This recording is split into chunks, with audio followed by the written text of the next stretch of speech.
Okay, bismillahirrahmanirrahim. Alhamdulillah wassalatu wassalam ala Rasulillah wa ala alihi wa sahbihi wa man walah, amma ba'du. Syukur kepada Allah Subhanahu Wa Taala, kita dah berada di bumi Madinah Al-Munawwarah. Dan hari ini kita akan buat beberapa ziarah kan sekitar Masjid Nabawi. Yang pertama sekali kita akan menuju ke Saqifah Bani Sa'idah, hujung sana. Yang kedua kita akan pergi ke Masjid Al-Ghamamah, Masjid Awan, Masjid Abu Bakar, Masjid Ali. Okey, kemudian Kubah Hijau. Terus saja menuju ke Baqi' Al-Gharqad.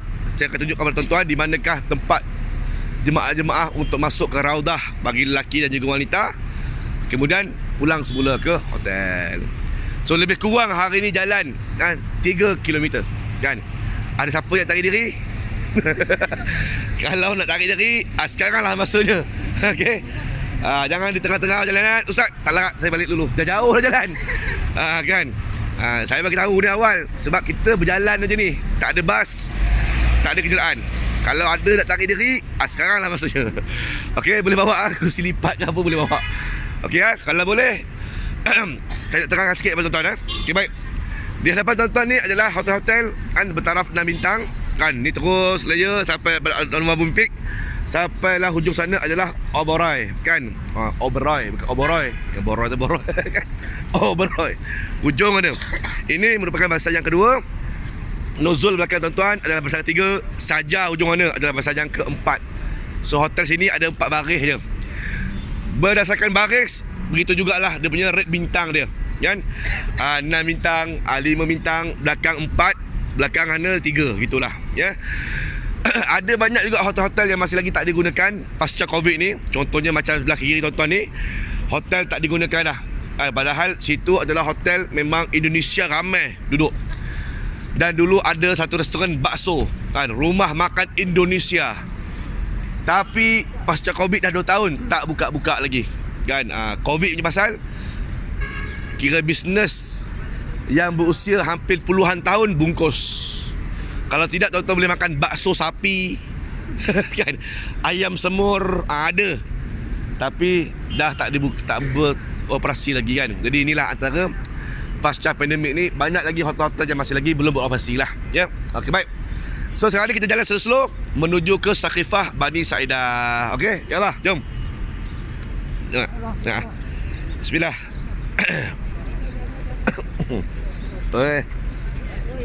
Jangan. Okey, slow aja. Kita jalan menuju terus ke Saqifah Bani Sa'idah.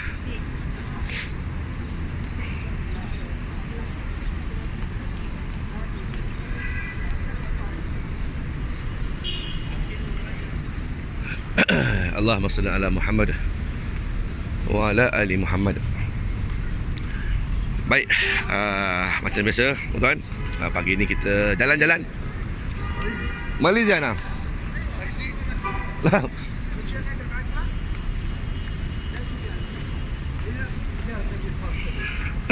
Just real in taxi.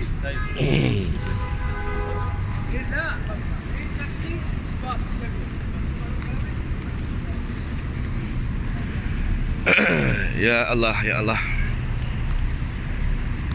ya Allah.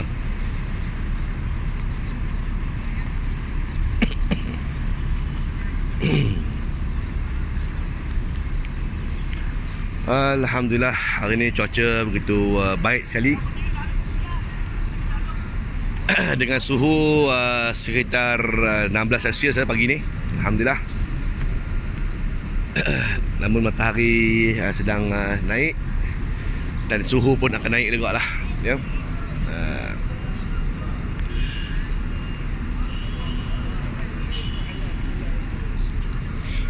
Okey, tu dia setentang dengan tuan-tuan tu yang saya sebut tadi tu Mat'am Al-Qarat, rumah makan Indonesia tu lah, yang ada tulisan tu, yang ada cermin tu.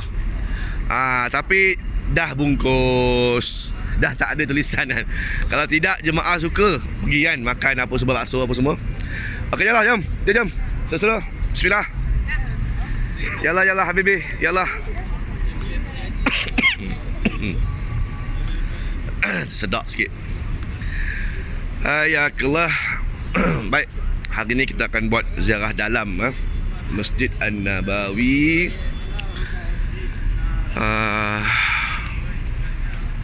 Alhamdulillah, kedai-kedai yang ada sekitar ni beroperasi seperti mana biasa.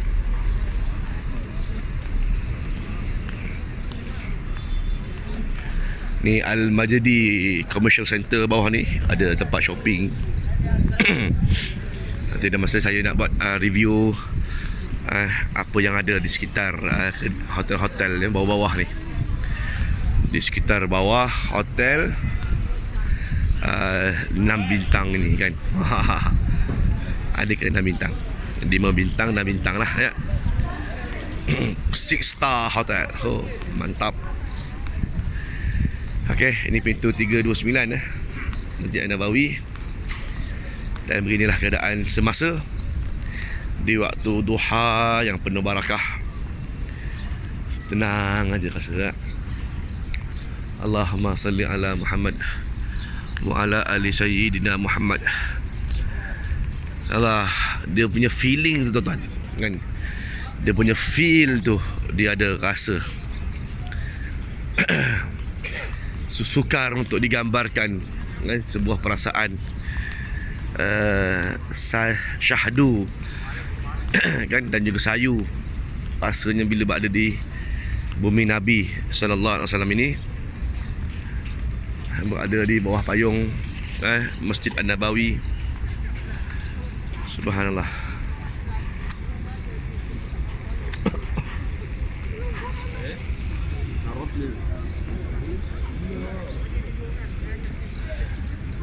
Kejap.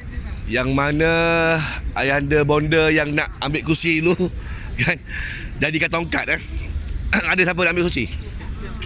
Boleh ambil, siap-siap. Nanti depan tak ada kursi. Boleh ambil tu kursi tepi dinding tu. Tuan-tuan boleh pakai kursi ni sampai habis kan. Boleh pegang kursi ni untuk duduk kan. Supaya ramai. Okey, ambil. Tak ada masalah. Ya. Yang boleh diri, yang nak duduk boleh ambil kursi jadikan tongkat kan. Jadi kita akan jalan sambil duduk, jalan sambil duduk gitulah ya. Okey.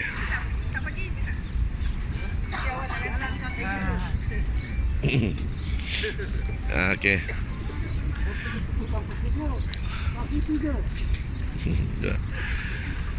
Okey, yang dah. Jalah, jom kita terus menuju ke ujung mana? Pintu 326. Bismillah.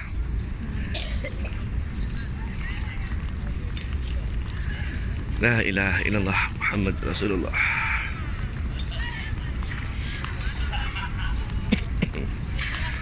Hari ini kelihatan tak begitu ramai sangat dah ya. Peziarah-peziarah yang rata-rata sebelum ini lebih ramai, dapat lebih sesak. Mungkin bulan 1, bulan 12 itu mungkin lebih ramai. Di bulan 2 ni ada nampak sikit kurang lah. Tidak begitu ramai ya. Begitu.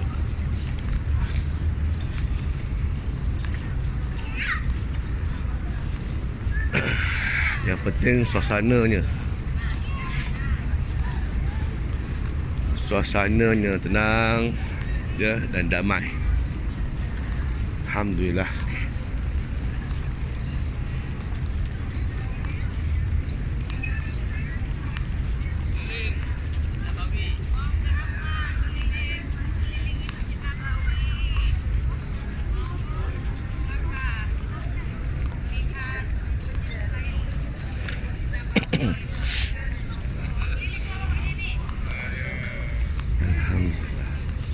Semua alhamdulillah.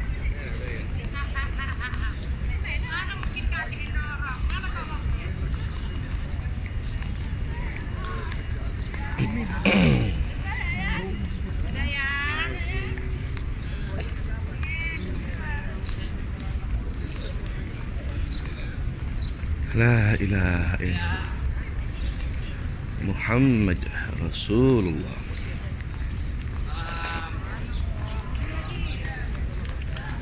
La ilaha illallah.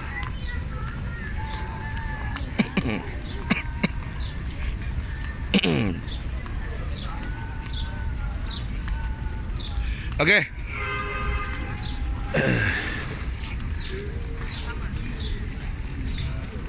Jom. Kita semayang duha dulu 2 rakaat. Okey. Yang perempuan boleh semayang ini. Itu penting kita nasihatkan jemaah untuk sentiasa berwuduk tu. Kan, jangan ada wuduk terus semayang. Solat duha 2 rakaat, laki di depan. Kan? Kita ambil fadilat solat duha. Kita solat duha dulu 2 rakaat. Perempuan belakang, laki depan. Okey, boleh. Dah semayang dah, tak apa. Yang dah semayang tak apalah. Yang belum boleh. Solat. Ya. Kerja solat ni. Solat. Tak ada masalah. La ilaha illallah. Okay, alhamdulillah kita bagi masa kepada para jemaah untuk bersolat duha ya. Solat duha sebentar sebelum kita nak berhalaqah insya-Allah.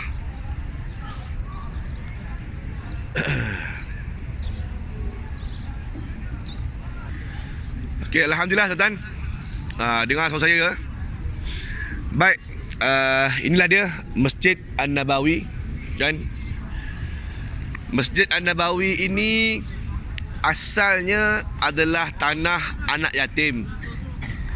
Ketika mana Nabi sallallahu alaihi wasallam tiba di Quba, Nabi telah berada di Quba sekurang-kurang dalam masih Allah. Masih Allah. Tak apa, duduk ya. Ulang balik. Replay. Okey, baik. Ketika mana Nabi sallallahu alaihi wasallam tiba di Quba. Saya kata semalam, Quba dahulu bukan Madinah. Madinah ni Madinah. Quba adalah Quba. Nabi berada di Quba di satu kebun yang namanya Bustan Al-Mustaqal. Yang hari ni adanya Telaga Izik lah. Kan? Nabi berada di sana kurang lebih dalam 3 hari. Ada riwayat mengatakan 4 hari. Kan? Nabi di sana disambut oleh semua masyarakat Islam yang telah beragama Islam, yang telah menyaut agama Islam. Bukan setakat orang Islam aja tunggu Nabi, orang Yahudi pun tunggu Nabi. Kan? Nak tengok mana ke yang dikatakan Nabi akhir zaman ini. Sebab dikatakan dalam kitab Taurat dan juga Injil bahawa akan lahirnya Nabi akhir zaman, Nabi yang terakhir kalinya daripada bangsa Arab. Yang ini disebut dalam kitab-kitab lama, di Old Testament dengan New Testament lah kan. Istilah hari ni Bible disebut akan kedatangan Muhammad ini.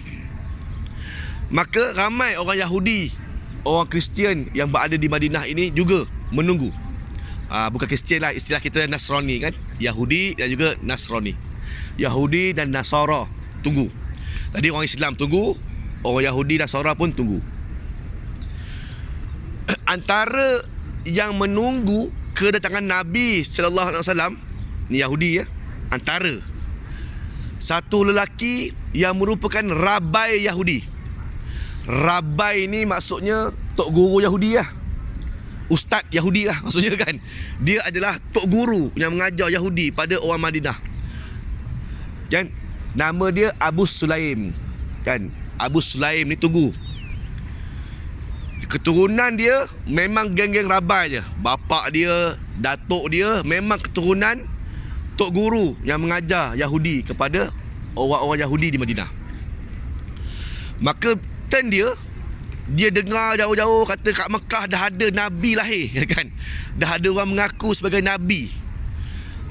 Maka dalam kitab lama menyebut bahawa Nabi ini akan hijrah ke Madinah. Sebab itulah tuan-tuan, kita rasa pelik betul tak? Pelik. sikit pelik lah.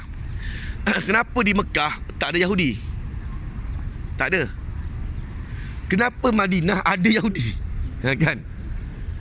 Sedangkan di tempat-tempat lain ada tempat tak ada Yahudi, tapi di Madinah Yahudi ada.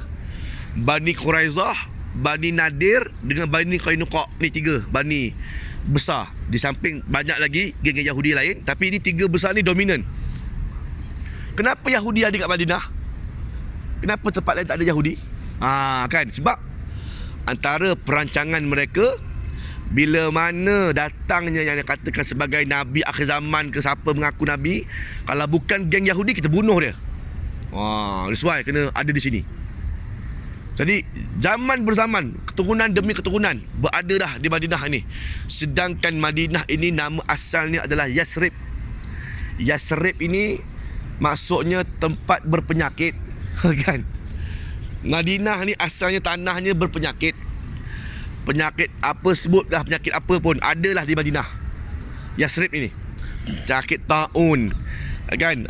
Sakit ialah pokok-pokok kurma semua tak jadi dulu. Semuanya pokok-pokok berpenyakit tak menjadi. Sebab apa? Inilah tanah yang paling teruk sekali dulu. Tapi kenapa Yahudi sanggup duduk sini? Kan? Duduk dekat tanah berpenyakit ini. Sebab Naim, siapa je Nabi yang mengaku apa semua, kita cantah dia. Kalau bukan daripada golongan Yahudi. Namun dalam banyak-banyak Yahudi yang jahat ni, ada yang baik. Ada. Antaranya ni dia, Abu Sulaim ini. Sebab dia ni memang tok guru yang mengamalkan kitab Taurat dan juga Injil dengan betul. Maka dia teruja mana yang dikatakan susuk tubuh yang menjadi Nabi akhir zaman ini. Kita tengok sikit. Bila Nabi dari kejauhan datang, maka ramai orang geng-geng Arab dah tengok mana Rasulullah, kan. Gitulah. Tapi kita kena ingat, okey, Nabi ni tuan-tuan, bila Nabi ni dia berhijrah daripada Mekah Al-Mukarramah 7 hari sebelum sampai Madinah lah. Sebab Mekah ke Madinah 7 hari. Jarak dia naik unta. Naik unta 7 hari. Jangkanya Nabi ni dia berhijrah pada hari Khamis. Khamis, Jumaat, Sabtu, Ahad, Isnin, Selasa, Rabu ke? Selasa atau Rabu? Okay, Rabu. Hari Rabu ramai yang tunggu dah. Sebab dia orang dengar Rasulullah akan berhijrah ke Madinah. Dia orang anggap-anggapkan ini 7 hari sampai ni. Dalam tempoh 7 hari tunggu ni, mana Nabi? Nabi tak muncul-muncul. Sebab apa? Sebab Nabi bersembunyi, kan, dekat Jabal Thur. Nabi tak direct terus ke Madinah. Nabi bersembunyi sekejap dekat Jabal Thur 3 hari. Jadi sepatutnya 7, 8, 9, 10 lah, kan. Kan? Patutnya delay lah. Jadi hari Rabu tu tengok tak sampai-sampai Nabi, kan. Ada yang kata Nabi ni hijrah pada hari Khamis. Ada yang kata Nabi ni hijrah pada hari Khamis, Jumaat, Sabtu, Ahad. Hari ada kata hari Ahad. So khilaf ulama kat situ. Tapi pendek kata delay lah 3 hari. Bila dah tengok Nabi tak sampai-sampai, orang Arab Kubak ni macam, alah, Nabi tak jadi datang kot. Diorang pun masuk dalam rumah, kan. Gitulah. Sampailah hari yang ketiga, ada yang buat report, kan. Aku nampak ada 2 orang lelaki dari kejauhan naik unta ni. Maka ramai balik keluar. Itu Nabi kot, kan. Keluar, kan. Gitulah ibaratnya. Jadi rupa-rupanya memang Nabi betul. Dia jauh nampak. Antara yang menunggu adalah Abu Sulaim, Yahudi ni. Tunggu, kan. Dia tengok dari jauh ada awan yang mengikuti Rasulullah, kan. Ni Nabi dengan Abu Bakar, ada awan. Dia ikut je. Nabi berhenti, dia berhenti. Nabi jalan, dia jalan. Mana ada awan macam tu? Kan, ini awan sebagai mukjizat Nabi, melindungi Nabi dengan Abu Bakar daripada panas matahari, kan. Kan, tu mukjizat Nabi. Maka Abu Sulaim tengok dia jauh ni, ciri-ciri Nabi Rasul tu ada tu, kan. Adalah ciri-ciri tu. Maka dia pun lagilah teruja nak tunggu. Dia cari tempat yang paling tinggi sekali dekat area Kubak tu, nak dengar apakah kata-kata Nabi yang pertama? Kalau dia tu sebagai Nabi dan Rasul, kata-kata dia mestilah berbaur kenabian, bukan berbaur politik. Berbaur kenabian. Dia kalau Nabi Rasul, dia takkan cakap mengarut, kan? Sebab Allah kata dalam Quran, wa ma yantiqu anil hawa in huwa illa wahyu yuha. Allah sebut dalam Quran. Dan sesungguhnya dia, iaitu Muhammad, tidak bercakap dengan hawa nafsunya. Sesungguhnya apa yang dicakap adalah wahyu daripada kami. Kan, sebagai Nabi Rasul, dia tak mengarut cakap. Tak macam saya, kadang-kadang mengarut cakap. Nabi Rasul dia cakap betul. Gitu, kan? Maka bila Nabi sampai ke Quba, Nabi berdiri kat tempat yang paling tinggi. Tengok, Islam ada, Yahudi ada, yang tak Islam ramai lah, kan? Arab-Arab yang biasa pun ada. Maka dia kata apa? Ya ma'syaran nas, kata Rasulullah, kan? Ini ucapan Nabi yang pertama sekali. Wahai manusia, afsus salam wa at'imut ta'am wasilatul arham. Ini dia hadisnya. Wahai manusia, kata Nabi, afsus salam, sebarkanlah salam. Sebarkanlah salam maksudnya sebarkanlah kedamaian, kan? Wa at'imut ta'am, dan berilah fakir miskin itu makan. Wasilatul arham, dan hubungkanlah silaturahim. Abu Sulaim dengar je, wah, ini Nabi betul, kan? Sebab cakapnya tu, wah, betul. Ini ada unsur-unsur kenabian. Maka dia pun lagilah teruja. Dia buat appointment nak jumpa Nabi. Dalam sehari dua ni Nabi ada kat Quba ni, nak jumpa lah Rasulullah. Satu hari dapat jumpa, dapatlah buat appointment, dapat jumpa. Maka bila jumpa, ya Muhammad, ayat dia, dia tak sebut ya Rasulullah, sebab dia Yahudi lagi, kan? Dia akan sebut, ya Muhammad, aku nak tanya pada kau 3 soalan. Kalau kau dapat jawab 3 soalan aku ini, memang aku akan masuk Islam sekarang juga. Ya, tanyalah apa dia. Yang pertama, apakah tanda-tanda awal sebelum berlakunya hari kiamat? Yang kedua, apakah makanan pertama ahli syurga? Yang ketiga, kenapa ada anak boleh ikut muka mak, ada anak ikut muka bapak? Itu soalannya. Kalau bukan Nabi dan Rasul betul, berpeluh kan? Nak bohong kan? Wah, kan? Tapi apa kata Nabi? Lepas habis tanya soalan aja, baru tadi ni kau habis tanya aku, Jibril datang bagi tahu aku jawapan dia. Wah, kan? Wah, luar biasa tu, kan? Sebab Jibril ni tok guru Nabi, kan? Semuanya wahyu daripada Allah. Ni dia jawapan. Ya, Yahudi ni Abu Sulaim bila dengar Jibril, terus tepuk, kan? Hadza aduun kabir, kata dia, kan? Jibril, dia tu musuh orang Yahudi tu, kan? Orang Yahudi tak suka Jibril, tuan-tuan. Orang Yahudi tak suka Jibril. Dalam istilah orang putih sebut Gabriel, kan? Gabriel ni dimusuhi oleh Yahudi. Apa sebab? Sebab malaikat Jibril ini dialah yang malaikat yang lead. Kalau sekiranya nak musnahkan satu tamadun, dialah yang leadnya, kan? Nak menghancurkan kaum Samud, yang menghancurkan Nabi Lut, kan? Yang terbalikkan jadi Laut Merah. Yang leadnya adalah malaikat Jibril. Maka Jibril ni bukan setakat malaikat yang bagi wahyu je, yang memusnahkan manusia pun dia juga, kan? Atas arahan Tuhan. Sebab tu Jibril di-anti oleh Yahudi. Yahudi tak suka Jibril, kan? Cerita ni, cerita. Okey, jawapan dia. Yang pertama sekali,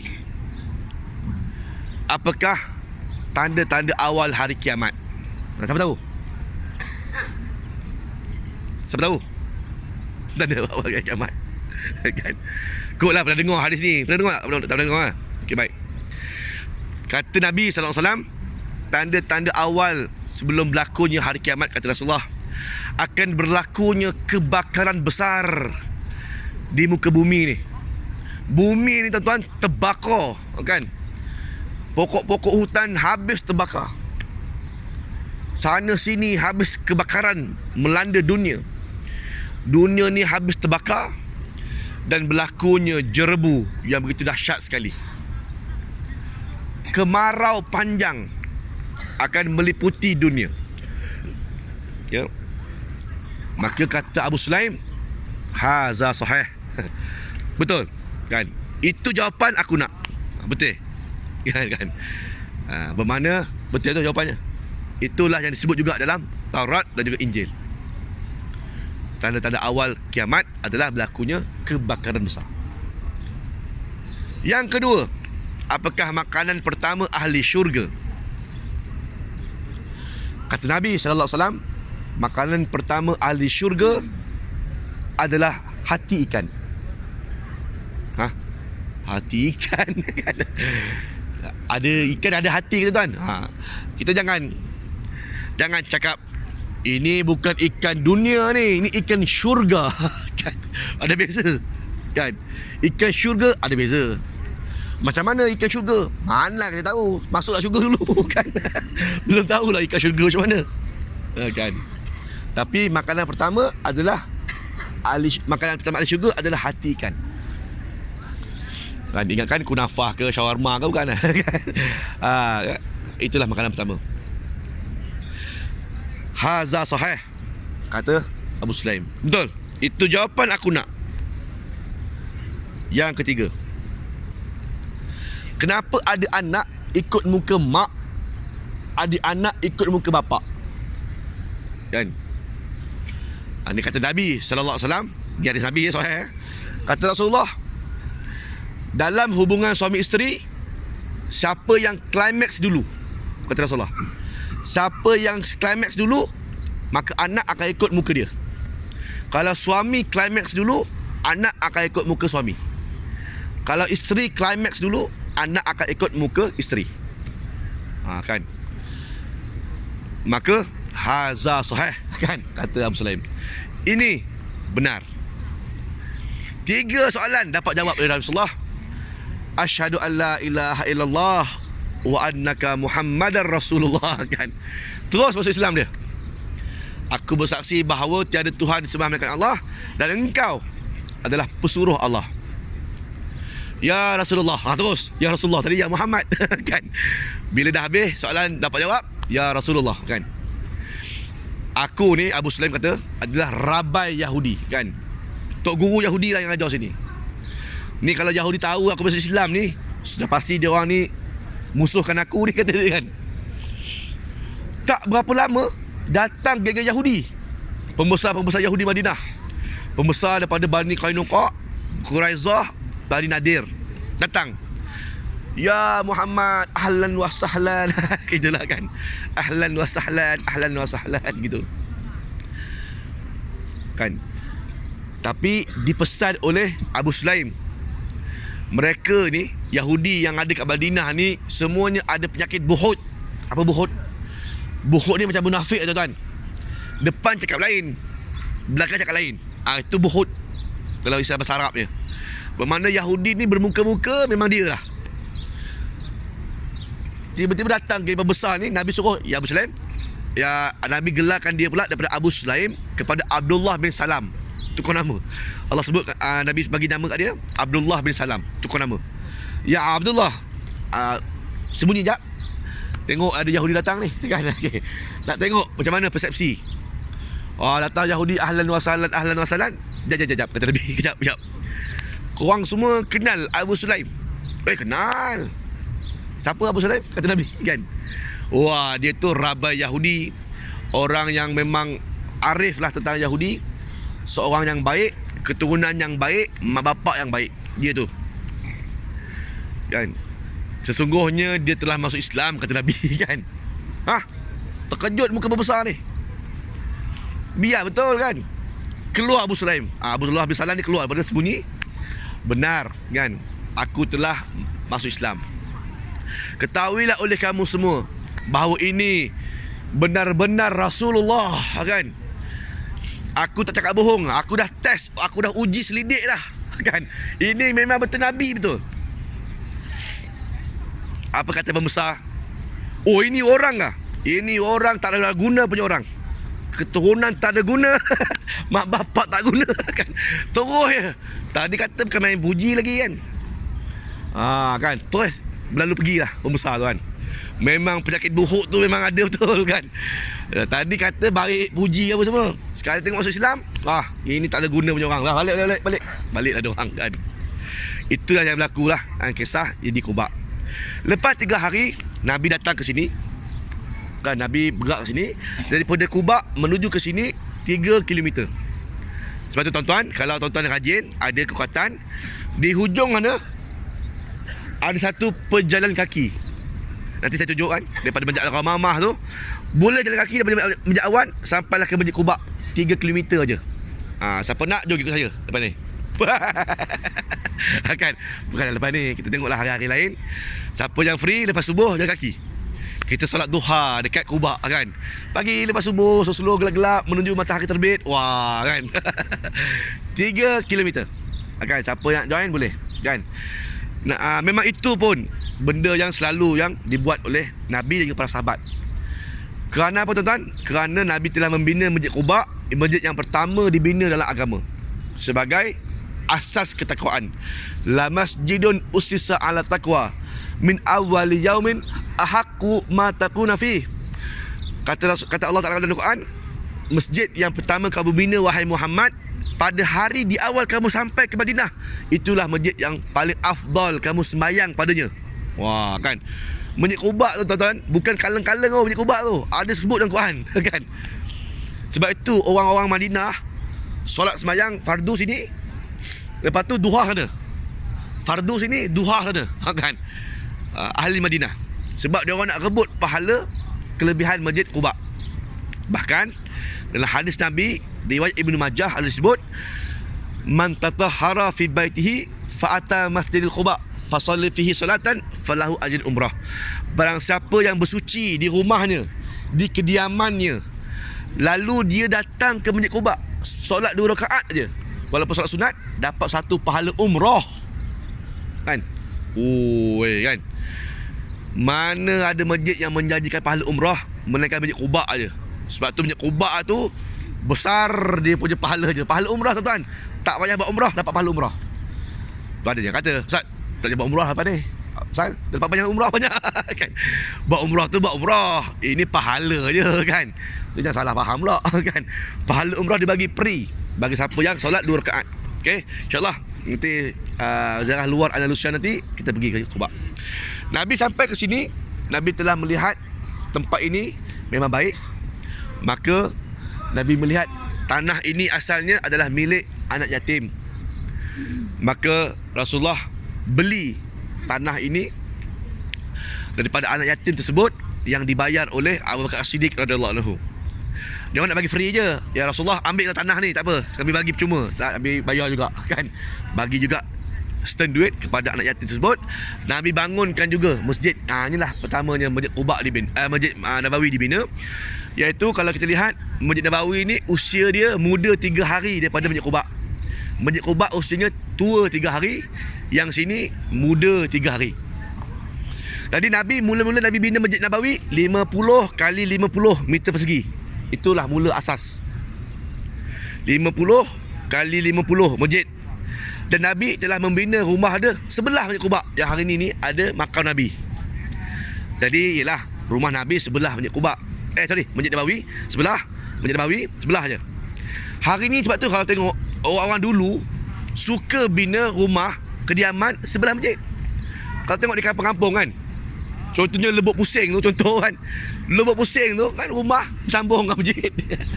Dulu kan, di kampung saya kan, dekat Lebok Pusing, masjid, lepas tu ada soloan, ada rumah kan. Sebab memang itu pun yang Nabi buat.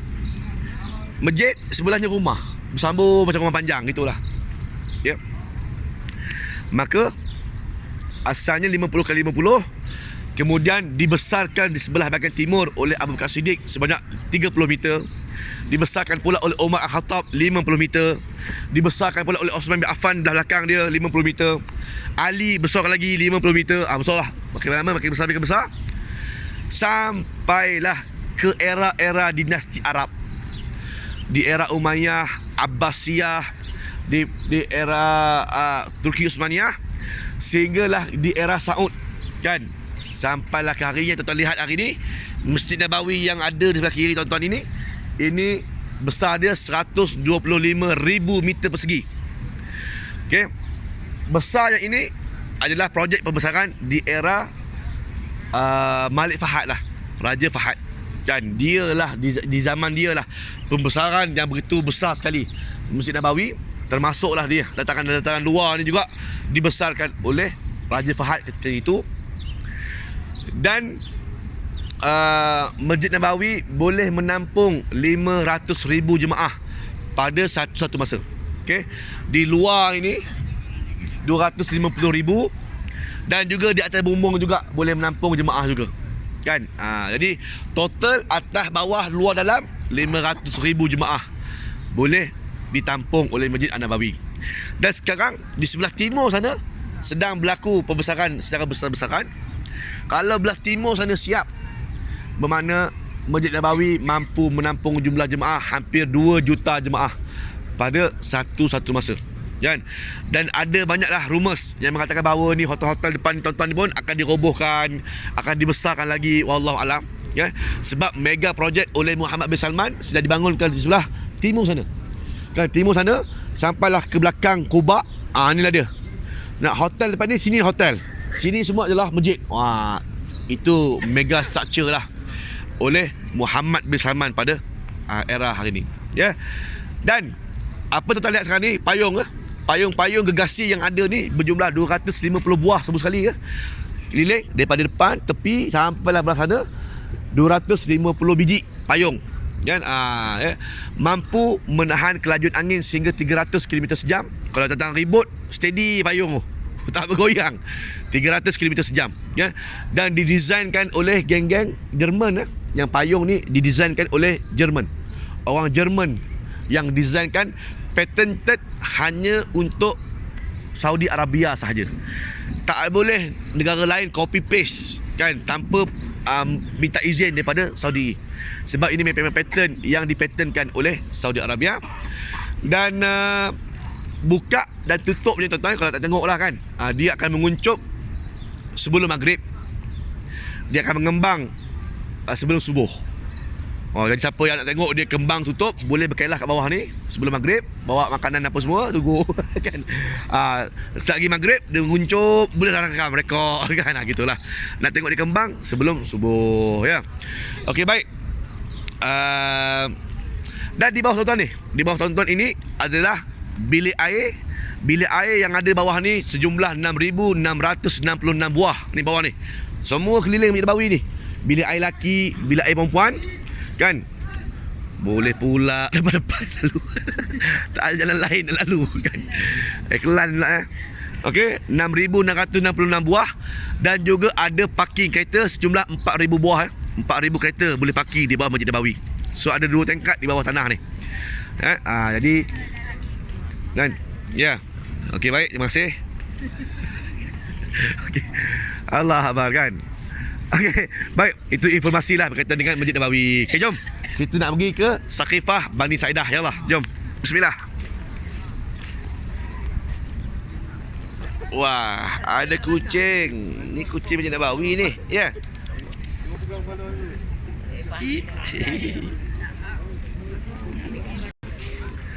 Okey dah ya.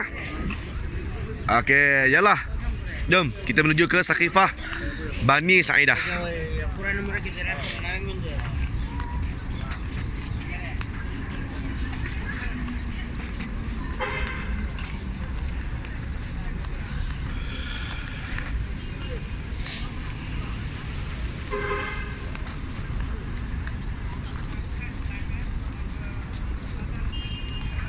La ilaha illallah.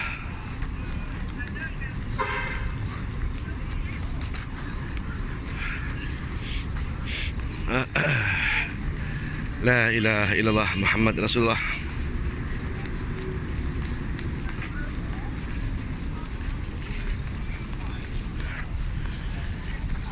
Nampak ramai tuan-tuan dekat Saqifah Bani Sa'idah ni.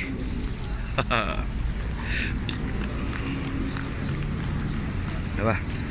Kita duduk sini lah ya, berteduh sikit. Okey, buka. Jidin? Okey, baik, tuan-tuan. Ketika mana Nabi SAW wafat, bila Rasulullah wafat, Nabi ni tuan-tuan, Nabi ni diwafat pada hari Isnin, kan? Sesudah subuh, lebih kurang waktu duha macam ni lah. Waktu duha macam ni lah Nabi wafat. Hari Isnin Nabi wafat. Sebab itulah hari Isnin ni banyak kelebihan. Hari Isnin jugalah Nabi diangkat menjadi Nabi dan Rasul. Hari Isnin jugalah Nabi berhijrah, kan? Tu ada riwayat, ada beberapa khilaf. Hari Isnin jugalah Nabi ditabarkan menjadi Nabi Rasul, Nabi hijrah, Nabi wafat juga pada hari Isnin, kan? Dan hari Isnin jugalah Nabi lahir, kan? Sebab tu kenapa sunat untuk kita puasa hari Isnin. Sebab ditanya oleh Abu Bakar, "Ya Rasulullah, kenapa puasa hari Isnin?" Sebab al-yaum wulidtu fihi, kata Nabi. Aku puasa hari Isnin sebab hari Isnin tu hari lahir aku. Itu je, kan? Maka kita pun boleh sambut hari lahir Nabi dengan berpuasa hari Isnin, kan? Okey, baik. Nabi wafat hari Isnin, dikebumikan di makam dia sekarang ni, sebelah Masjid Nabawi, rumah Aisyah. Esoknya hari Selasa. Maka beberapa suara-suara telah keluar. Wah, Rasulullah dah wafat. Ni lepas ni siapa yang nak bimbing kita ni, kan? Siapa yang nak membimbing umat Islam? Kita nak kena lantik seorang ketua yang boleh lead umat Islam ni. Maka geng-geng Muhajirin dan Ansar telah berbincang. Kata Ansar yang di Madinah lah, Ansar, kami rasa kami lah yang patut lead. Wah, kan? Afzal? Yelah, sebab kalau tanpa kami, kamu dulu Muhajirin tu kota kanting kat Madinah, tak apa, kan? Kami lah patut lead umat Islam ini. Kata Muhajirin, apa pula kamu? Kami lah, Afzal. Sebab Islam mula di Mekah dulu, kan? Kami dah lead Islam awal lagi di Mekah, 13 tahun sebelum kami hijrah ke Madinah. Wah, sikit punya hal pun nak gaduh lah. Wah, nak gaduh lah, kan? Ansar dengan Muhajirin nak gaduh lah. Nampak? Sikit ke pasal dah nak gaduh.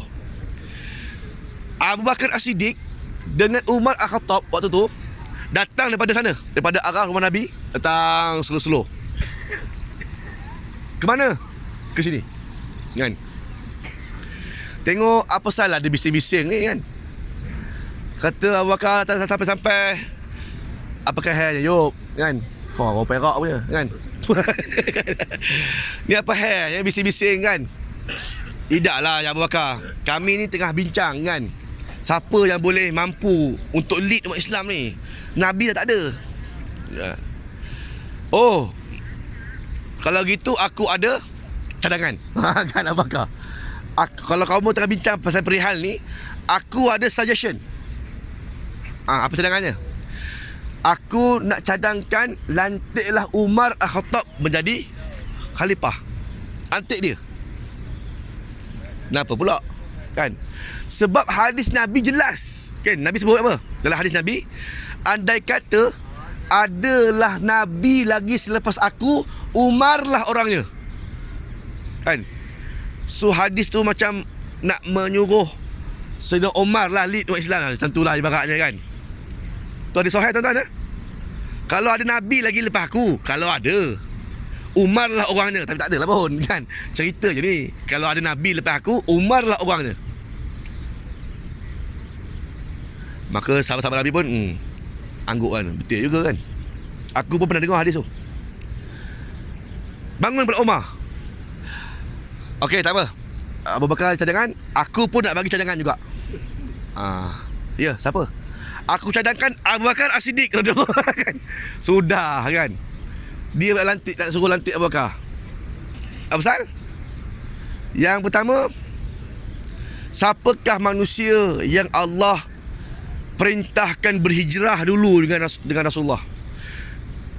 Bukan aku, kata Umar kan. Bukan aku, bukan kamu. Tapi Abu Bakar As-Siddiq, orang yang teman Nabi, berhijrah daripada Mekah ke Madinah. Itu merupakan satu alamat yang besar, kata Umar, bahawa Allah Ta'ala iktiraf Abu Bakar As-Siddiq ni sebagai teman yang begitu rapat sekali, paling akrab sekali dengan Muhammad. Ada orang argue, hujah tu ada orang argue lah kan. Saya kata teman Nabi, kami pun ada teman Nabi kan, macam itulah ayat dia kan. Ada yang marah. Kata apa? Yang kedua, kata Umar, yang kedua, siapa yang jadi imam pada Rasulullah last tadi? Subuh. Nabi ni tuan-tuan, Nabi ni dia sebelum wafat 1 minggu Nabi demam. Nabi demam 1 minggu, baru Nabi wafat. Nabi sakit 1 minggu, baru Nabi wafat. Sebab itulah kita ni tuan-tuan, kena doa pada Allah, kalau nak di penghujung nyawa kita pun janganlah mati mengejut kan. Ini pun disebut oleh Ismail Kamus kan. Doa pada Allah jangan mati mengejut. Tahu-tahu Allah dah kembali haji ni gitu kan. Baru semalam ada yang mati mengejut. Kalau boleh biarlah delay sikit, biarlah demam 2-3 hari kan. Orang nak datang ziarah ke, dia nak minta maaf ke kan, nak mohon maaf, kemaafan, hapus maaf, boleh. Jadi jangan tiba-tiba mengejut je mati kan, terkejut kan. Gitulah doa gitu. Maka Nabi seminggu Nabi demam. Ketika mana Nabi demam, seminggu juga Nabi tak keluar semayang. Maka Abu Bakar As-Siddiq jadi imam, menggantikan Nabi sebagai imam solat-solat fardu ni. Dan last tadi subuh Isnin, Abu Bakar juga jadi imam. Allahu Akbar, Bismillahirrahmanirrahim, baru Nabi keluar. Nabi keluar yang terakhir kali subuh jadi keluar. Dengar belakang, Rasulullah. Bila dia orang papah Rasulullah, sampai tepat-tepat belakang Abu Bakar pun ghostan belakang kan. Nak bagi untuk Nabi yang jadi imam lah kan. Tapi Nabi pegang belakang. Nabi pegang belakang Abu Bakar, Nabi tolak ke depan kan. Bermakna Nabi bagi syarat supaya Abu Bakar terus lead jadi imam. Ini dalil paling besar sekali lah kan. Nabi jadi makmum kepada Abu Bakar, tak pernah dibuatnya. Nabi tak pernah jadi makmum tuan-tuan dalam hidup dia. Kalau sembahyang dia lah lead, Nabi lead, dia tak jadi makmum. Tapi tadi ajalah, subuh tadi tu je, Nabi jadi makmum kepada Abu Bakar As-Siddiq radhiyallahu anhu. Ini dalil yang paling kukuh sekali. Bermakna Nabi begitu iktiraf sekali Abu Bakar As-Siddiq menjadi khalifah lah, ibarat macam itulah kan. Kalau ada apa-apa jadi pada aku, biar Abu Bakar lead, macam itulah ibarat dia. Walaupun tak ada hadis yang sahih bercakap begitu, tapi seolah-olah begitulah tujuannya. Maka ramai-ramai pun setujulah. Betul. Memang betul lah. Memang Abu Bakar lah orangnya. Maka mereka ni, Muhajirin dan Ansar, telah bai'ah Abu Bakar Siddiq menjadi khalifah Islam yang pertama. Di mana? Di Saqifah Bani Sa'idah kan. Iaitu tempat yang ada pokok-pokok inilah dia orang berbincang. Lihat nama tempat ini ialah Saqifah Bani Sa'idah. Jadi sebab itulah Saudi jaga kan. Dalam banyak-banyak tempat lain dia orang dah robohkan bangunan apa semua, tapi pokok-pokok ni dia orang still jaga, tak tebang, tak padam kan. Sebab sejarah mengangkatnya Abu Bakar Siddiq menjadi khalifah Islam yang pertama kan. Itulah dia. Okey. Baik tuan, so kita ambil gambar dulu kat depan. Yalah, jom. Dan kita nak jalan terus ke Masjid Awan pula yang hujung sana. Okey, yalah. Ini dah kan. Peristiwa tadi tu berlaku 1400 tahun yang lalu kan. Ini bukan pokok asal pun kan. Ini pokok dah naik, mungkin dah cicu-cicit pokok lah kot kan. Dah naik turun lah kan. Okey je. Ambil gambar. Yalah.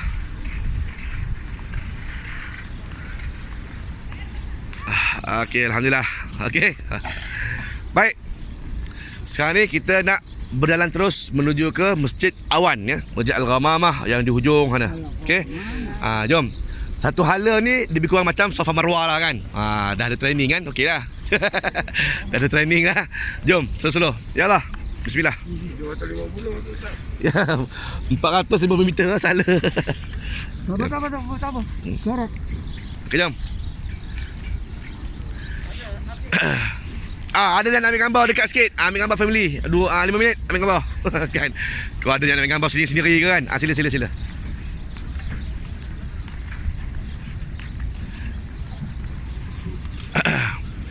Ada yang nak ambil gambar family. Boleh ambil gambar ya. Kan. Ambil gambar. Okey, yallah. Ni semua tanda-tanda masa COVID ni tu. Betul. Ada lagi tanda. Tanggal lagi. Tanda masa COVID. Masa semayang jarak-jarak. Kenangan dia semayang jarak. Mana ada dia pernah semayang jarak Itulah. Saya tak terfikir tiba-tiba jadi Betul.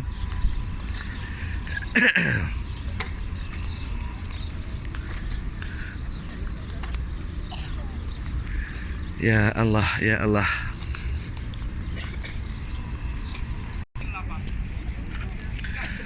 Okey, duduk sini. Yang mana ada kursi duduk depan. Ya. Okey, baik tuan-tuan.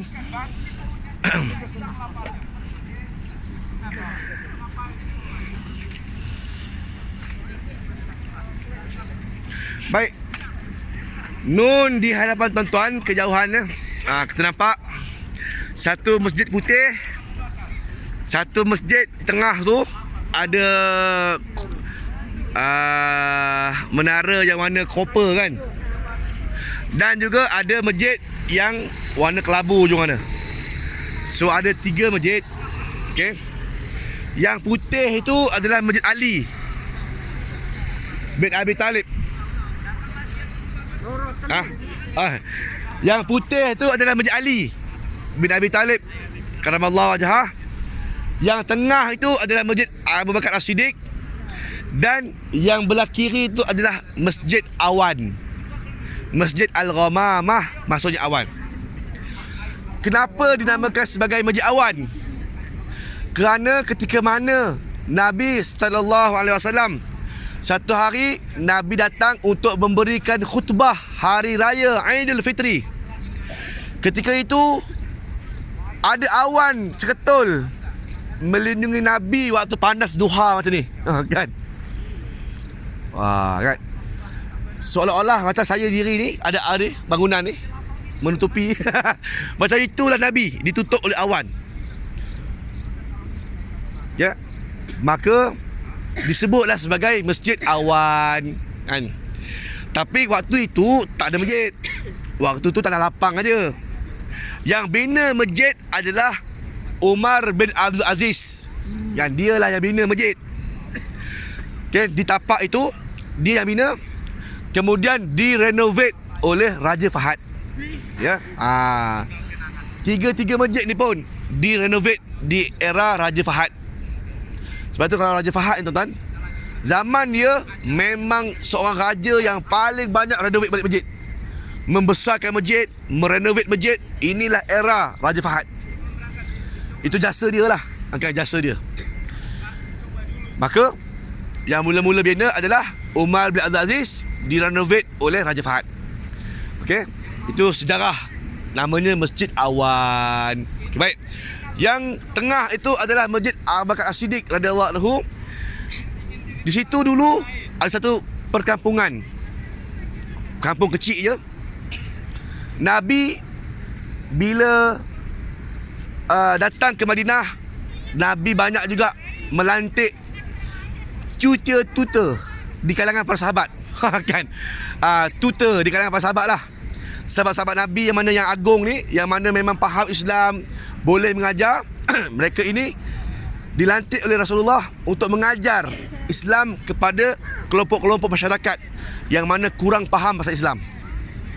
Maka dihantarlah Abu Bakar Siddiq ke mana? Ke tempat itulah. Kan? Ada satu kaum kat situ, ada satu kelompok masyarakat kat situ untuk mengajar ilmu agama. Maka juga dibangunkan satu masjid di era Umar bin Abdul Aziz, direnovate juga oleh Raja Fahad. Okey, dan yang ketiga adalah Masjid Ali bin Abi Talib, di mana Nabi menghantar Ali bin Abi Talib untuk mengajar ilmu agama di kaum yang ada kat situ di eranya. Maka dibina juga satu masjid oleh Umar bin Abdul Aziz dan direnovate juga oleh Raja Fahad. Kan, ni tiga-tiga masjid ini Umar bin Abdul Aziz lah yang mencetuskannya. Namun begitu, sejajar dengan masa berlaku pembesaran Masjid Nabawi, besar. Maka akhirnya masjid-masjid ini dah tak digunakan. Hanya tinggal kenangan saja. Okay? Sebab apa? Sebab fadilat solat di Masjid Nabawi lebih besar lagi. Iaitu siapa yang sembahyang di masjid, man solat fi masjidil hadza, kata Nabi kan, barang siapa yang sembahyang di masjid ku ini, Masjid Nabawi, maka baginya itu 1000 pahala. Illa masjidil haram, kata Nabi kan, melainkan Masjidil Haram. Kan, sesungguhnya Masjidil Haram itu terdapat 100 gandaan padanya. Bermakna Masjidil Haram 100 kali 1000, 100,000. Wah kan, 1000, 100,000. Oh, jauh tuan. Oh kan, Masjid Nabi 1000 pahala, Masjidil Haram 100,000. Batulah Masjidil Haram tu jelah kan, Arabnya pun kasar kan, nak semayang bukan senang. Kan, ramai orang nak berebut hulu kilir. Kita kat Masjid Nabawi kan, relax je kan, tak ada apa nak Allah pun, relax, tenang je kan. Beza dengan sana. Itulah suasana tu, tanah ada beza. Okey, dan siapa yang sembahyang di Masjidil Aqsa di Palestin, 500 pahala. So 100,000, 1,500 di Masjid Palestin ataupun Masjid Aqsa. Okey, baik. So itu sejarah 3 masjid dan laluan nak menuju ke Quba seperti tadi. Okey, Masjid Al-Ramah tu nampak ada 2 bangunan ni, celah-celah itulah dia ada perjalan kaki, nampak straight terus ikut laluan tu boleh terus menuju ke Quba dengan jarak 3 km. Tuan-tuan akan melintasi perkampungan lama Madinah. Ada kampung-kampung lama Madinah kan, ada kios-kios jualan, ada basikal juga siapa nak sewa kan, tapi bukan daripada mula, daripada tengah. Lepas tu nanti dah sampai Masjid Quba, nak pulangkan balik kan. Jadi saya lebih suka jalan kaki sampai ke Quba, solat duha apa semua. Lepas tu ambil taksi, kita bersantap restoran Yaman. Kan? Sponsored by okay, ya? Sponsored by cerita lah ni kan. Biasanya kita buat gitulah ya. Siapa yang nak join nanti boleh lah join kan. Kita boleh pergi makan sarapan ke apa semua situlah ya. Itu biasa pergi. Ya, bas 2 tingkat tadi daripada hotel tadi, Sahar ni sebelah dia. Terus dia akan pusing, pakai terus pusing, dia akan berhenti sana. Al-Ramah. Lepas tu dia akan patah balik pusing sampailah ke Uhud apa semualah kan. Okey, tengoklah kat tuan-tuan, Jabal Uhud itu dia Bukit Uhud luar belakang tu. Nampak? Itulah dia Jabal Uhud. Jauh ke hadapan sana daripada Masjid Nabawi ke Uhud, jarak dia 10 km kurang lebih kan. Nampak dekat tu, jauh 10 km kan. Kata Rasulullah, inilah bukit yang mencintai kamu dan kamu hendaklah mencintai Uhud. Dan dia sesungguhnya, kata Rasulullah, adalah satu bukit daripada bukit-bukit syurga. Nak tengok ahli syurga yang ada kat muka bumi ni, tu dia. Kan? Tengoklah bukit Uhud tu. Kan? InsyaAllah nanti akan ada ziarah ke Uhud. Tuan-tuan boleh tengok dengan lebih dekat lah, InsyaAllah ya. Okay, now kita nak bawa tuan-tuan terus menuju ke Kubah Hijau. InsyaAllah. Bismillah. Jom.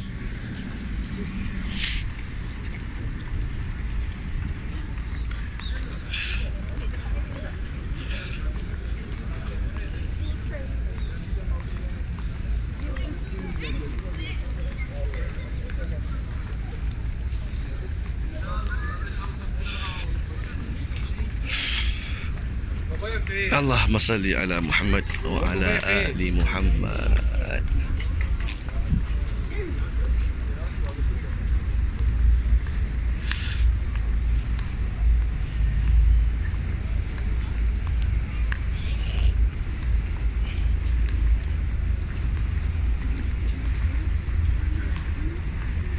Ada water cooler ni, ini bukan Zam-Zam. Bukan. Okey. Ini adalah air water cooler je. Kan, bukan Zam-Zam. Kalau Mekah lain. Kalau kat Mekah dah tulis kan, Zam-Zam for drinking only. Ya, betul. Yang ni untuk minum-minum ajalah. Kan? Bukannya air Zam-Zam. Ya, yalah.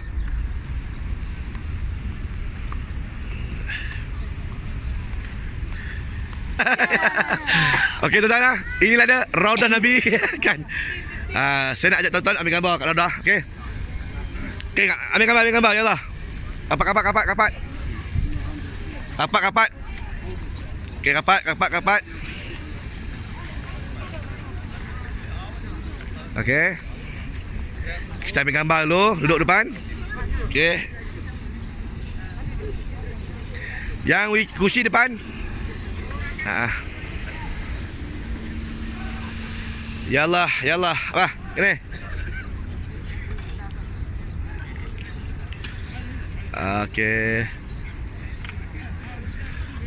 Okey, masuk semua. Okey tuan-tuan. Okey, saya nak terangkan sikit pasal Raudah ni. Bila tuan-tuan dapat masuk, sama ada lelaki ke perempuan ke, dah tahu dah kan kat mana yang betul-betul Raudah, yang mana bukan. Okey, baik. Okey. Kata Nabi sallallahu alaihi wasallam, baina minbari wa baiti ni raudatun min riyadil jannah. Kata Rasulullah, di antara mimbar aku, warna coklat ni, ke rumah aku, satu taman daripada taman-taman syurga. Ini hadis sahih riwayat Imam Bukhari. Okey. Tadi pastikan sembahyang di sini. Bukan di sini. Kan? Ini bukan Raudah. Belah sini dah terkeluar dah. Sini ya.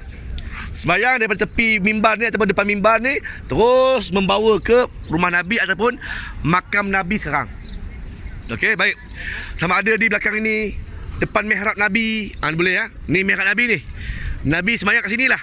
Nabi jadi imam, para sahabat kat belakang. Okey. Bila tadi subuh saya kata, Abu Bakar kat depan, Nabi kat belakang. Gitulah. Ya. Ni dia Raudah. Jadi doa di sini. Kalau dulu ada beza, kapet hijau, kapet merah.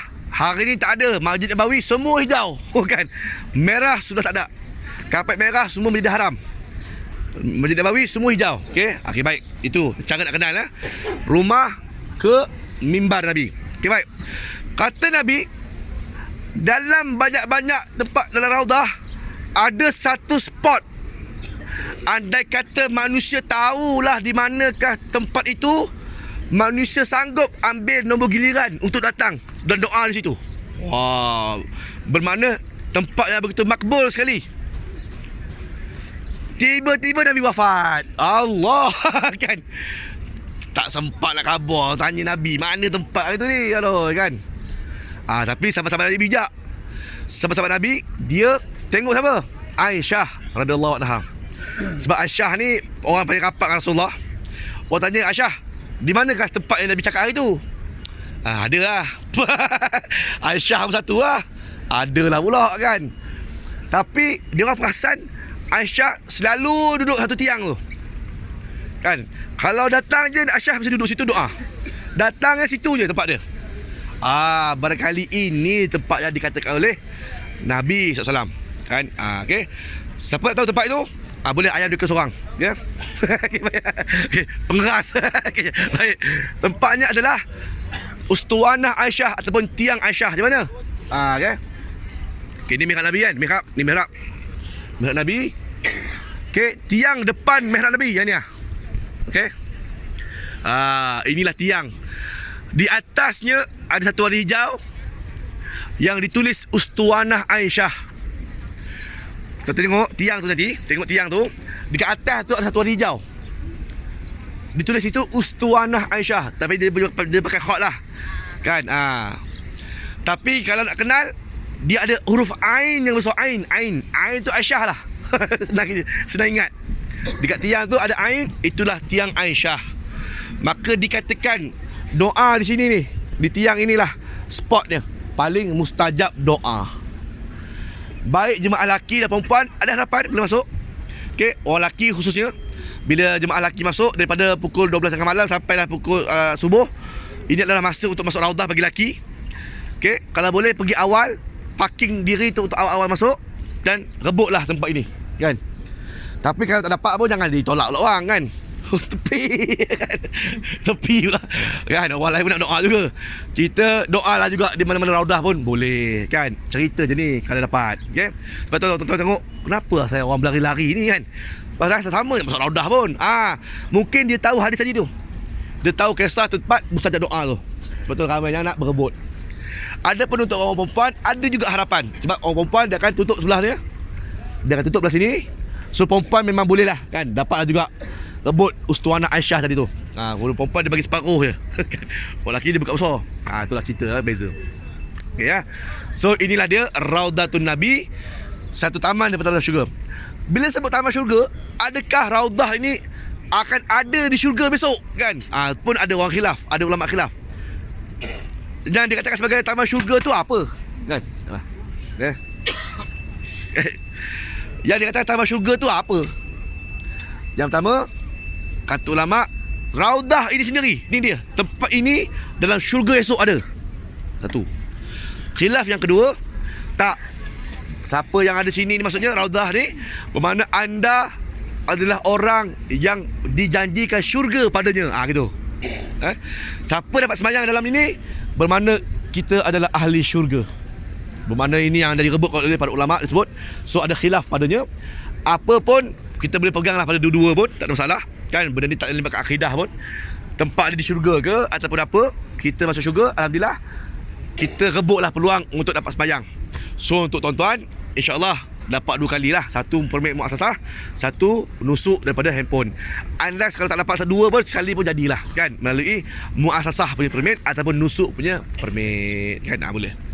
Okay, 5 minit nak ambil gambar family ke apa, silakan. Sebelum tu kita nak pergi ke kubah hijau sana. Okay, boleh ambil gambar? Sila, ambil gambar. Nak ambil gambar, boleh ambil gambar, ya. Jom kubah hijau. Ya Allah, bismillah. Cross.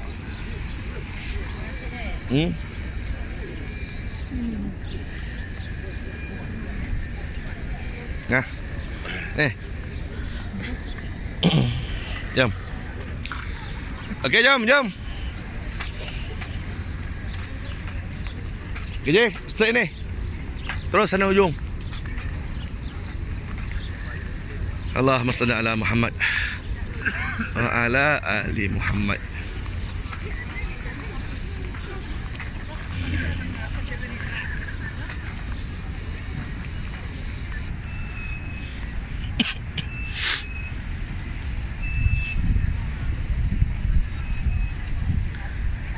Okey, hari ni cuaca tengah hari, menuju ke tengah hari ni agak panas dah terasa, ya. Tidak sesejuk bulan lepas. Bulan lepas sejuk lagi. Bulan ni terasa je agak panas sikit lah, ya. Pintu nombor 1 Masjid An-Nabawi, tu dia. Ada tulisan nombor 1 tu. Nampak? Dekat pintu tu. Itulah pintu utama Babus Salam. Kan, pintu nombor 1 untuk jemaah-jemaah lelaki untuk melihat ataupun untuk bagi salam kepada Rasulullah, ziarah makam Nabi boleh, ya. Itu dibuka 24 jam tanpa ada permit diperlukan. Okey, hanya lalu je daripada sini, ni lalu dekat barrier hijau ni, U-turn sikit, pusing depan dia, masuk sana. Kan, dia macam kena buat pusingan sikit, ya. Itu 24 jam dibuka. Tapi raudah ada masa-masanya. Laki tengah malam sampai subuh, perempuan lepas subuh sampai tengah hari. Itulah masa je. Okey, baik. Sebelah Babus Salam, pintu nombor 2 adalah pintu Abu Bakar As-Siddiq radhiyallahu anhu. Kan, begitulah selanjutnya ada pintu Umar, pintu macam itulah. Okey, baik. Okey, jadi kita nak ke depan sikit, nanti ambil gambar. Tapi apa? Okey, baik. Kubah hijau ni setentang betul dengan makam Nabi ataupun rumah Nabi, ya. Memang Nabi berada di bawahnya, dalam rumah itulah, kan. Tiada nabi-nabi dan rasul-rasul yang lain yang boleh dikatakan confirm itulah makamnya, tak ada. Walaupun tuan-tuan pergi ke Jordan, di Jordan ada satu makam namanya makam Nabi Syuaib AS, tapi hanya sebagai memorial only, This is only memorial. This is not a real one. Kalau tanya dia punya tu guide, this is not a real one. Habis yang real mana? I don't know. Itu yang ada kan. Sebab tak ada siapa pun yang mengatakan ini confirm kubur dia. Tak ada. Dikatakan. Itu je. Sampai tuan-tuan pergi Palestin sekalipun, di Palestin ada kubur Nabi Sulaiman kan, Solomon Tomb. Sebelah dia ada David Tomb, Nabi Daud kan. Belah atas sikit ada Nabi Allahumma salli Nabi Ilyas kan. Atas lagi ada Nabi Musa AS kan, Moses Tomb. Itu semua only memorial kan. Tak ada yang dikatakan sahih. Sebenar-benarnya itulah kubur mereka kan. Dalam hadis Nabi ada sebut, kalau diberikan kesempatan untuk aku tunjukkan kepada kamu kubur Nabi Musa AS, Nabi Musa punya kubur kata Rasulullah terletak di bahagian perjalanan kaki untuk naik ke bukit sikit, warna merah bukitnya. Ada kat Palestin. Ada kat Palestin bukit merah tu. Kan, bukan bukit merah Laton Resort kan. Ni bukit merah Palestin. Kan. Bukit merah betul. Kan. Ada satu bukit tu memang merah. Kalau aku sempat kata Rasulullah, aku nak tunjukkan kepada kamu tempatnya. Tapi Nabi pun kat sini kan. Nabi pun tak pergi ke Palestin, tak adalah kan.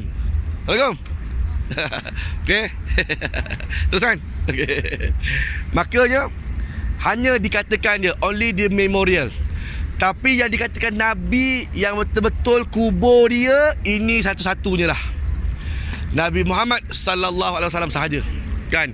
Tak ada Nabi dan lain, Nabi Rasul lain yang confirm kubur dia melainkan Nabi kita je.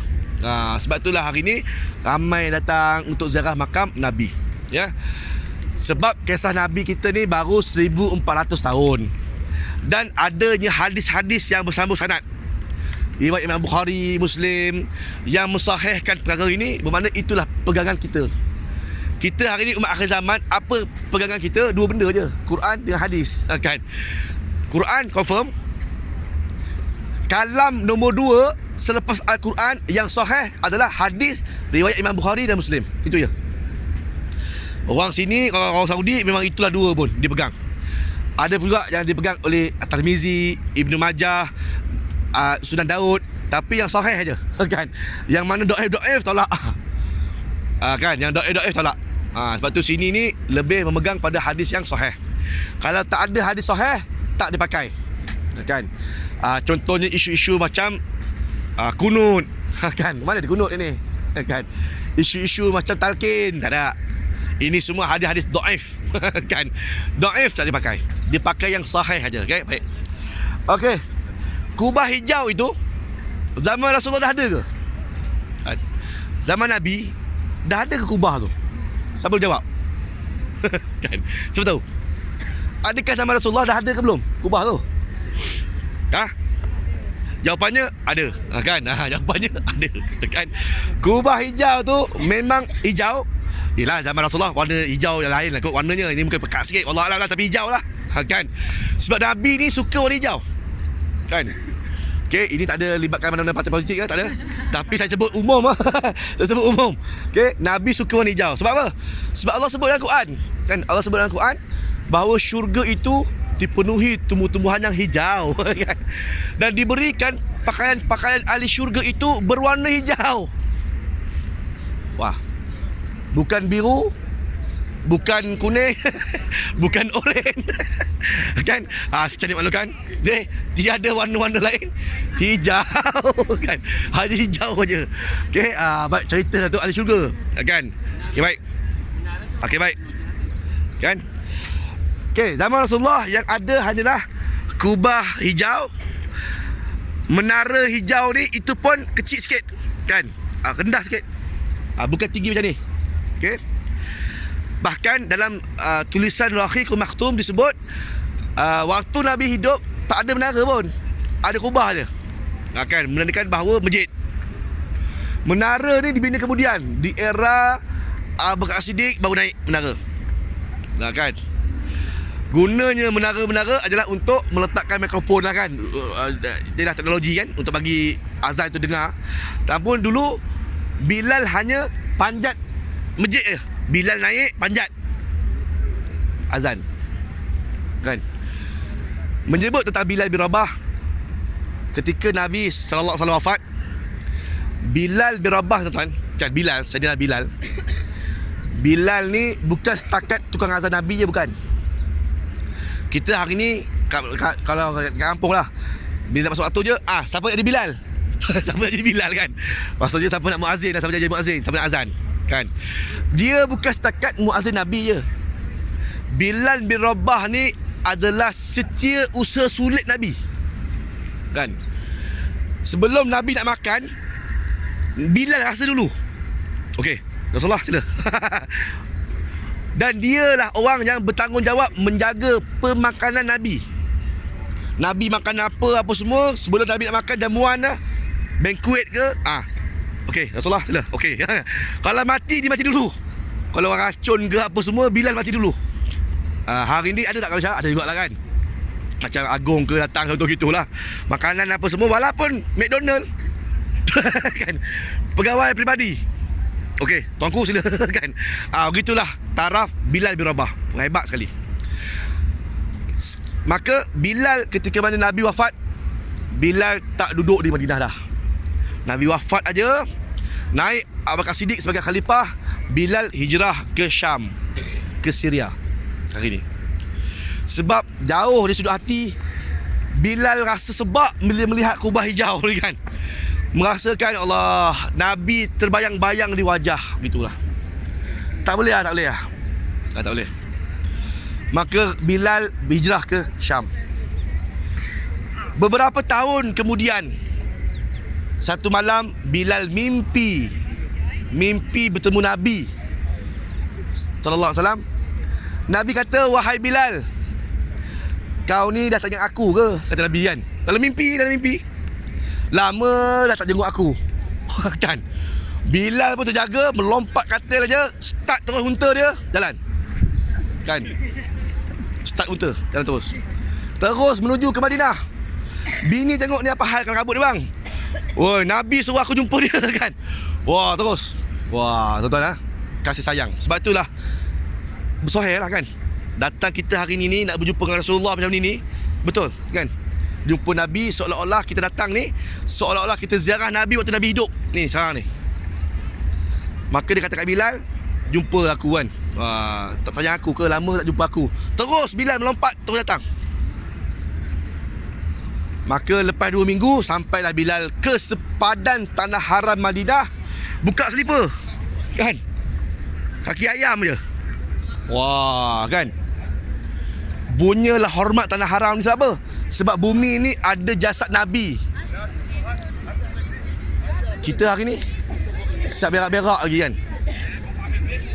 Itu kelebihan kita pula kan. Bukan kata nak buka selipar, buang air, mandi semua tanah haram, tak boleh buat apa. Dulu sahabat Nabi nak berak, keluar tuan-tuan tanah haram ni, pergi tanah halal berak. Punyalah menghormati tanah haram. Allah, kita pun minta ampunlah pada Allah kan. Tak boleh nak buat lah macam sahabat-sahabat Nabi. Boleh tuan-tuan? Nak berak lah, tahan taksi, pergi luar kan. Dapat hal Haji, nak berak pergi Jabal Air semalam berak kan. Mana ada kan. Kita hari ni Allah abang kan, sahabat Nabi punyalah memuliakan tanah ini. Samalah Bilal, buka selipar jalan. Sebab bumi ni ada Nabi.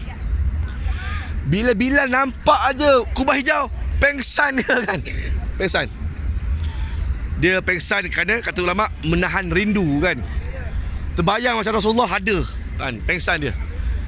Sedar daripada pengsan, ramai dah berkerumun kan.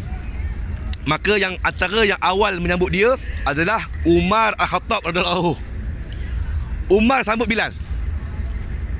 Ya Syekh, kan Bilal. Aku ada request sikit lah, kata Umar. Apa dia? Boleh tak laungkan azan kan? Azan lah sekali kan, nak mengimbau kenangan di era Rasulullah. Sebab lepas Bilal, orang lain jadi muazzin, tak sama azan dia. Oh tak boleh kata Bilal, tak boleh. Aku azan hanya untuk Nabi kan, itu je. Aku azan waktu Nabi hidup je. Nabi tak ada. Letak jawatan dah, tak ada. Bagilah orang lain. Datang Abu Bakar Siddiq. pujuk juga. Tak jalan juga. Tak jalan. Tapi Umar dia bijak tuan. Umar dia bijak. Dia jumpa siapa? Dia pujuk cucu Nabi, Hasan dan Husain. Kan? Dia picit. Tu nampak tu Uncle Bilal tu, nampak Uncle Bilal kan? Kamu berdua pujuk dia suruh azan. Kan? Maka datanglah dua orang budak ni. Lari-lari jumpa Bilal kan. Pegang jubah. Kan? Paman Bilal, oh paman. Dia pegang gitu kan. Azan lah sekali kan. Kami rindu nak dengar suara. Bilal tengok muka menangis kan. Wah kan, ini cucu Nabi ni kan, Hasan Husain. Sebab daripada pusat sampai ke atas Hasan ada mirip Nabi. Daripada pusat hingga ke bawah Husain ada mirip Nabi. Itu Hasan dan Husain, cucu Nabi. Bila cucu yang pujuk, wah, tak boleh saya tolak lah kan. Kalau aku tolak ni nanti Nabi sayang betul diorang berdua ni. Takut Nabi nanti tak iktiraf aku, nanti payah aku kan.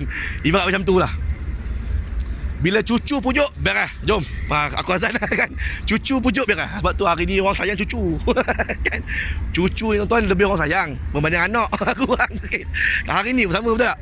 Tuan-tuan kan, anak dah besar, pergi kerja. Apa yang sebagai pribadi, cucu kan. Cucu balik kampung, sonok rasa kan. Macam tu lah rasa. So tengok ni cucu Nabi ni, oh kan. Kalau aku tolak, takut Nabi tolak aku. Tak apa, azan. Bilal pun panjat kan. Tepi Kubah, azan lah kan. Ada yang katakan azan Bilal ni macam hari ni lah kan. Allah, macam tu lah azan dia kan. Sama lah. Nama Bilal pun macam tu lah juga. Bila anak Bilal azan aja, ni rumah-rumah sekitar Masjid Nabawi dulu ni, rumah-rumah sahabat-sahabat Nabi ni, semua buka tingkap. Nabi hidup lagi ke? Kan? Adakah Nabi hidup balik? Dengar azan zaman Nabi. Wah kan. Semua buka tingkap. Ada yang keluar rumah nak tengok adakah Rasulullah telah hidup kembali. Kan? Mengenangkan di era kegemilangan Nabi masih ada. Rupanya tidak kan. Ada Bilal. Wah, Bilal azan. Semua keluar, semua tengok Bilal. Sambil mengenangkan, sambil memejam mata. Dalam tulisan tu kata memejam mata, ada yang menangis, ada yang mengimbau di era Rasulullah, ada kan. Susah senang membangunkan Islam. Begitulah. Sampai asyhadu anna Muhammad, pengsan Bilal. Tak boleh teruskan. Sebab kan. Sampai beberapa kali Bilal pengsan, barulah Nabi Bilal meneruskan azan sampai habis.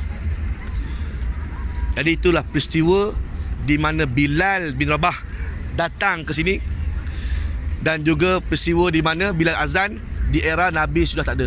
Jadi itulah dia kan. Bilal bin Rabah antara 10 sahabat Nabi yang dijamin syurga Allah. Bahkan Nabi sendiri mimpi kan, ya Bilal, apa amalanmu? Malam tadi aku mimpi terdengar tapak kakimu di syurga. Oh tuan-tuan, Nabi mimpi tapak kaki Bilal dalam syurga. Kalau kita lah kan, Haji Kamarudin, apa amalanmu? Malam tadi saya mimpi dengar tapak kaki di syurga. Kan, confirm je ahli syurga. Kalau Nabi cakap macam tu confirm lah kan, confirm lah. Apa amalan? Maka kata Bilal, aku tak ada apa-apa amalan yang istimewa, tak ada.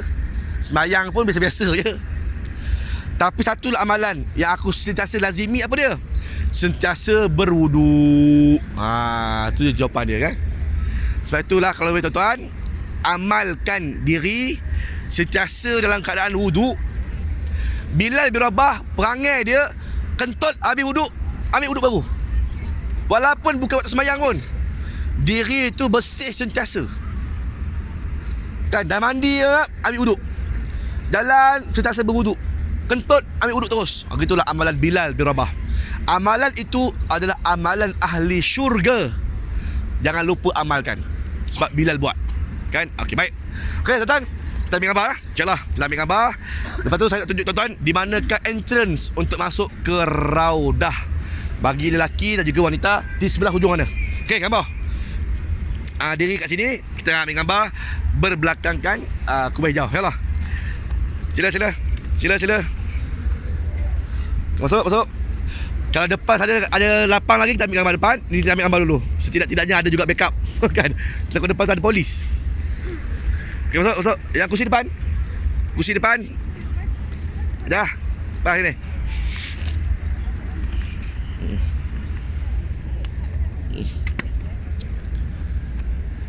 Ini lah. Okey. Duduk.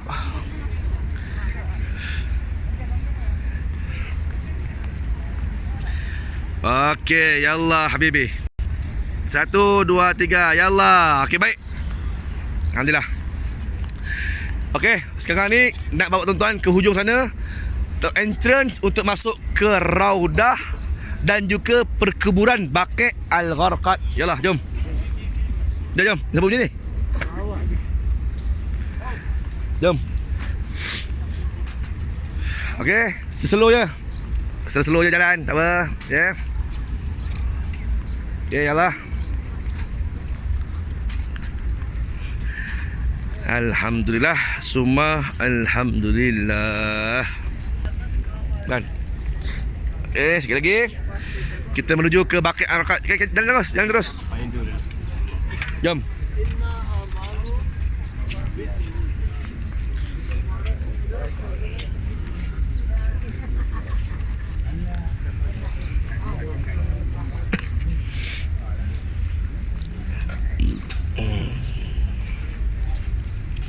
Allahumma salli ala Muhammad wa ala ali Muhammad.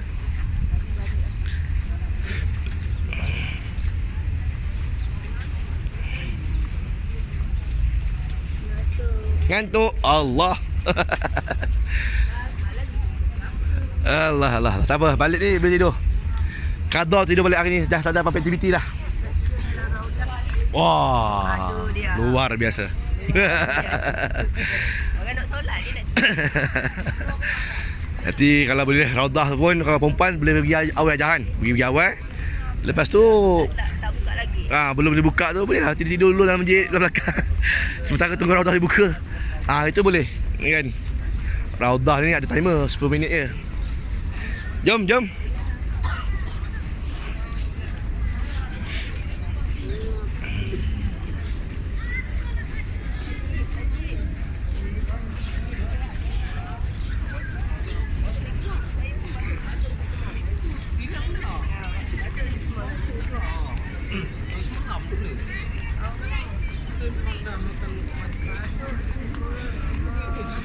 Ya Allah. Okey, ini adalah entrance untuk masuk ke Raudah. Dipagar dengan pagar-pagar hijau ni. Dan sekarang ni waktu perempuan. Nampak kelihatan orang perempuan sedang masuk Raudah. Orang lelaki tengah malam. Kan? Lepas tengah malam sampai subuh tu turn orang lelaki. Orang perempuan lepas subuh sampailah tengah hari. Tu turn orang perempuan.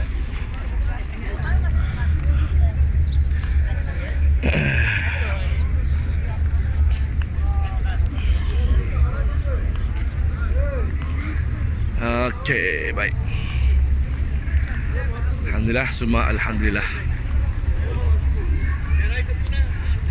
Okey, tuan.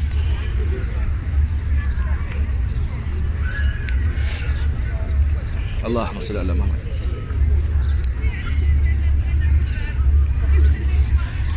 Okey, baik. Ingat gate ni ya, iaitu kubah hijau dan gate-nya adalah gate 364. Okey, 364. Di sinilah entrance untuk masuk ke Raudah bagi lelaki dan juga wanita. Mana? Tu dia, yang orang batu dia. Di situ dia akan semak kan, permit apa semua. Sekarang ni masih lagi lepas subuh sampai ke tengah hari turn perempuan. Nanti tengah malam sampai subuh itu turn lelaki. Subuh sampai tengah hari itu turn wanita. Okey, tengok pada permit 1 jam kena berada sini dah. Okey, bukan 1 jam baru nak bergerak daripada hotel, bukan. Katalah 3:30 pagi, 2:30 pagi dah gerak slow-slow. 2:30 pagi dah ada, 2 pagi dah gerak slow-slow. Okey, kalau pukul 8 pagi, 7 pagi dah terpacak kat sini. Itu maksudnya. Okey. Jadi tengok pada tarikh Raudah Itu adalah raudah melalui nusuk sendiri-sendiri pergi. Okey, yang mana muasasah insya-Allah saya akan bawa nanti.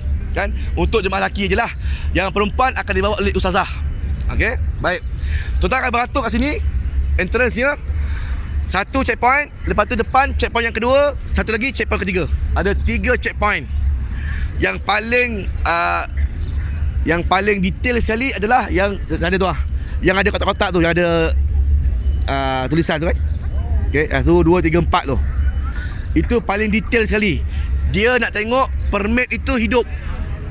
Tak boleh screenshot, tak boleh ambil gambar, tak boleh. Dia tengok keras aja, ya Allah aja, ya Allah, kan dia tu keluar. Penat aja. Jadi kalau boleh rekodlah video ke apa yang patut. Saya tidak nak ajar kan, tapi yang mana tak boleh tu cubalah kan nak buat video ke apa, pandai-pandai tuan-tuan lah. Tapi kalau boleh ambil permit secara sahih, beres. Okey, baik. So inilah entrance-nya. So hotel kita adalah di hujung mana? Hujung kali. Tadi yang Saha ataupun yang Raudhah Royal, tuan-tuan boleh ikut sana ke sini ataupun sana ke sini. Ikutlah mana-mana yang tuan-tuan rasa nak ikut laluan kan. Tapi yang paling dekat adalah ikut ke kiri ni lah. Ke kanan, ke sini, terus dekat sikit. Okey, berbanding belah sana jauh. Okey. Baik. Okey. Dan di sebelah hadapan tuan-tuan adalah perkuburan Baqi' Al-Gharqad. Inilah dia perkuburan yang menempatkan 10,000 sahabat-sahabat Nabi ridwanullah alaihim ajmain, isteri-isteri baginda, Aisyah, sahabat-sahabat Nabi yang agung, Imam Malik rahimahullah, Imam Maliki kan dalam ni juga. Okey. Jadi kalau orang lelaki nak masuk ke dalam ini, lazimnya lepas solat subuh ke lepas asar ke, ada solat jenazah kan. Lepas tu boleh masuk. Okey, ada 2 cara nak masuk. Okey. Yang pertama, tuan-tuan laju-laju keluar sembahyang mengiringi jenazah masuk. Itu cara yang pertama. Cara yang kedua, diiringi orang pun boleh masuk. So pilihlah mana satu kan. Nak diiringi orang ke nak mengiringi jenazah. Okey, boleh pilih. Okey, baik. Kan? Baik. Lalu apa? Betul? Ya. Sembayang je area mana, lepas sembayang lari terus ke situ. Entrance dia. Tu dia. Entrance itu atas tu. Okey. Siap tunggu boleh, tak ada masalah. Sebab ada jenazah sembayang aja lari terus ke sini. Ya. Orang lelaki saja yang boleh masuk, orang perempuan tak boleh masuk kan. Ya. Itulah tak boleh buat apa ya. Okey, baik. So kita baca doa juga. Bismillahirrahmanirrahim. Alhamdulillahirabbil alamin wassalatu wassalam ala asyrafil mursalin wa ala alihi washabihi ajmain. Allahumma inna nas'aluka ridhaka wal jannah wa na'udzubika min sakhatika wan nar. Allahumma innaka afuwun karim tuhibbul afwa fa'fu anna wa an walidina wal jami'il muslimina wal muslimat wal mu'minina wal mu'minat bi rahmatika arhamar rahimin. Allahumma ighfir lahum warhamhum wa'afihim wa'fu anhum. Allahumma ighfir lahum warhamhum wa'afihim wa'fu anhum. Allahumma ighfir lahum warhamhum wa'afihim wa'fu anhum. Wa akrim nuzulahum wa wasi' madakhala bi ba'i sajwa wal barat wa naqih min al khataya abdu min danas. Allahumma ij'al qabrahum rawdatan min riyadil jannah wa la taj'al qabrahum hufratan bi furatin niran.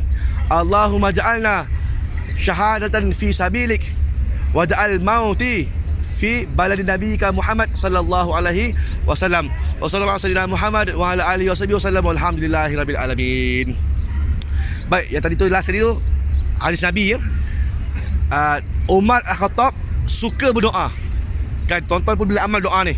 Kan Allahumma ja'alni syahadatan fi sabilik wa ja'al mauti fi baladin nabiyyika Muhammad sallallahu alaihi wasallam.